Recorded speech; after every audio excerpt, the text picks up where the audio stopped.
What's up, y'all? Sandwich King Shawnee here. I'm finally back after 2 weeks.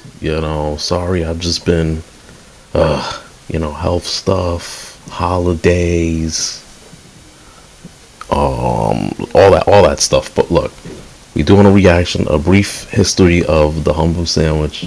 Make sure y'all like, subscribe, turn on post notifications, comment, share, repost, especially my shorts and stuff. So yeah, let's get into it. Really a pretty obvious thing to stick a bit of filling between two slices of something along the lines of bread and eat it with your hands.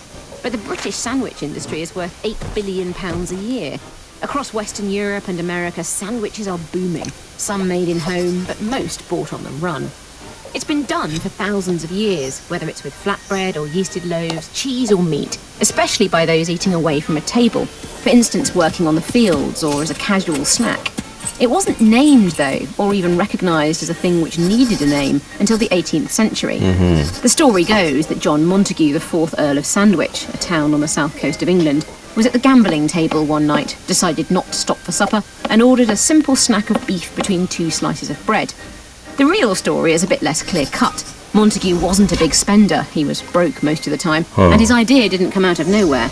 He'd almost certainly seen pita breads used with a filling on his travels in the Eastern Mediterranean.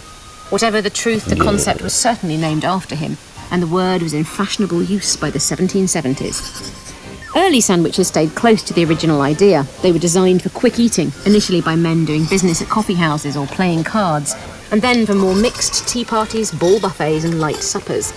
Early 19th century sandwiches were intended to be elegant, often served on doilies, crust cut off, but the name Oh my gosh, what them little finger sandwiches or whatever, was also used for the age-old worker's meal, thick bread, butter and a universal filling of ham, and by the middle of the Victorian period, sandwich sellers clustered around every factory gate.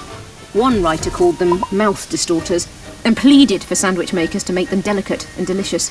His suggested fillings included bone marrow and nasturtium, potted woodcock, sliced sweetbreads, sea kale, and oranges soaked in brandy. A more humble alternative was provided by best-selling author Isabella Beeton. She suggested a toast sandwich, literally a slice of cold toast between two slices of bread, well seasoned with salt and pepper. It was, apparently, particularly well suited for invalids. I mean, the crunch in the 20th century, the British sandwich of two slices of bread and a filling was joined by other alternatives from overseas. The Scandinavian open sandwich was praised by British... Alright, this is pretty fast. We're pretty much almost done.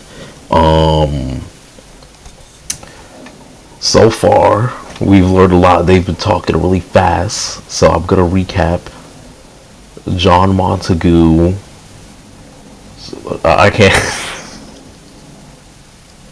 By the way, actually, I had a sandwich, like on a hero this morning for breakfast. Yeah, I don't, I don't even have anything to say, honestly, what they've just been doing so fast. But, what do y'all think about the history? Alright, I'm done. A British food writer Marguerite Patten in the 1960s, while filled pitas, croissants and wraps have also crept in to join the basic bread and butter gyros, version. That's all I have to say. Toasted sandwiches came out of the States in the 1920s when the Toasty Maker was patented.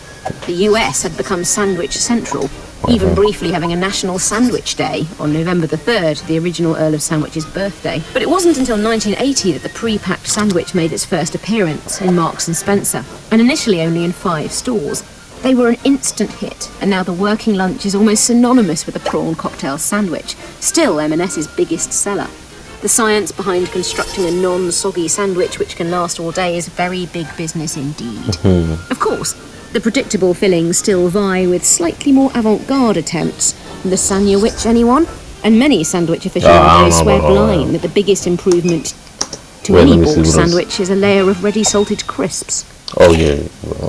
Alright, now we're done. So, I hope you guys enjoyed. Please check out my TikTok and my Instagram.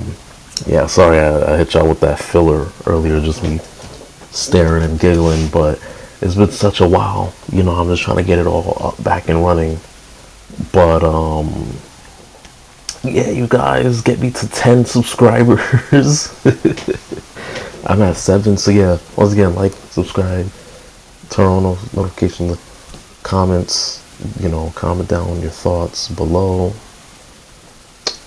Thank y'all for watching, honestly.